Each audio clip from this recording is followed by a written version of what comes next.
Alam mo, puro na lang kumpare bukang bibig mo eh. Siguro may gusto ka sa kanya. At may nangyari na siguro sa inyo. Wala ah. Huwag mo pagsilusan kumpare mo. Mas lamang ka naman kaysa kanya. Bakit? Pre, ikaw kasi tulina. Kumpare mo, supot pa. Ano na? Bakit nga alam na supot si kumpare?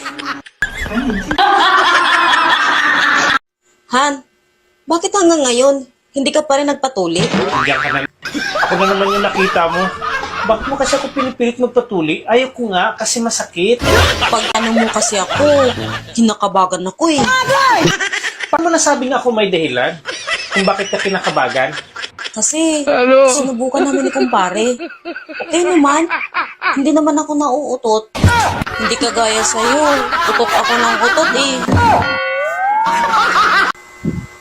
Oh, ano nangyari sa mukha mo?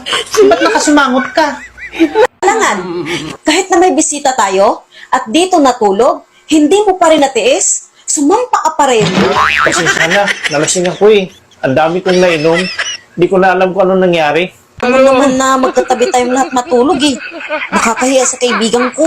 Bakit? Ano ba sabi ng kaibigan mo? Nagalit sa akin. Bakit siya nagalit? Naka-off kasi ang ilaw kagabi. Eh hindi ko alam, yung bunganga ko, malapit pala sa tainga niya. Kaya alam mo naman ang bunganga ko, maingay eh. Wala namang problema yun eh. Anong wala? Pati mata niya rin daw tumirik.